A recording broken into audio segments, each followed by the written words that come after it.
नमस्कार। आज की कहानी का शीर्षक है बुद्धिमानी की कहानी। बहुत पुरानी बात है। एक राजा हुआ करते थे जिनका नाम देवराज सिंह था। देवराज सिंह जैसे ही सोकर उठे तो उनको बहुत तेज प्यास लगी थी, पर उन्होंने देखा उनके आसपास कोई भी नौकर नहीं है। उन्होंने जोर से आवाज लगाई और पानी लाने को कहा। तभी उनके कमरे से एक कूड़ा साफ करने वाला नौकर जा रहा था। उसने देखा राजा को प्यास लगी है तो वह दौड़कर राजा के लिए पानी ले आया। राजा को यह बात बहुत बुरी लगी, पर उनको प्यास लगी थी तो उन्होंने पानी पी लिया और उसको बाहर जाने का आदेश दिया।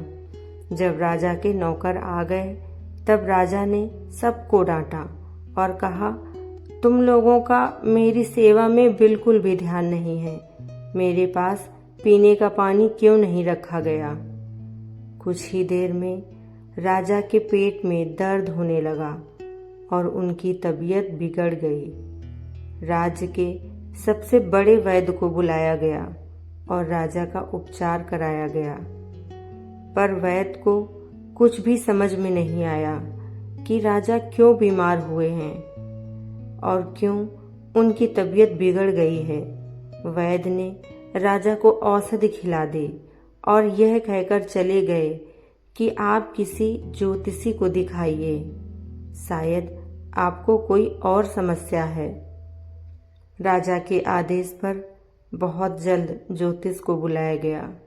ज्योतिष ने आकर राजा से कहा, आप पर किसी मनहूस का साया पड़ गया है, इसलिए आपकी तबीयत बिगड़ गई है। राजा को तुरंत याद आया कि एक कचरा वाले नौकर ने आज पानी दिया था। राजा ने तुरंत उस कचरे वाले को मृत्यु दंड का आदेश दे दिया। उस राजा के पास एक बहुत बुद्धिमान मंत्री था। जैसे ही मंत्री के पास यह आदेश पहुंचा तो मंत्री को बहुत दुख हुआ और उन्होंने राजा को सबक सिखाने का फैसला किया। मंत्री राजा के पास पहुंचा और कहने लगा, अगर मैं आपको इससे बड़ा मनहूस दिखा दूं तो क्या आप उस नौकर की सजा माफ कर दोगे? राजा ने अकड़ में कहा, हाँ, अगर तुम मुझे उससे बड़ा मनहूस दिखा दोगे तो मैं पक्का उसकी सजा माफ कर दूंगा। मंत्री ने एक बड़ा सा शीशा उठाया और राजा के सामने रख दिया और कहा, देखो महाराज, इसमें सबसे बड़ा मनहूस है। यह बात सुनकर राजा को गुस्सा आ गया और चिल्ला के बोले, तुम्हारा क्या मतलब है? मैं सबसे बड़ा मनहूस हूँ? मंत्री विनम्रता से बोला, हाँ महाराज, आप खुद देखिए, आपने उस नौकर के हाथ से पानी पिया और आपकी तबीयत खराब हो गई और उस नौकर ने आपको पानी दिया और उसके सामने उसकी मौत आ गई।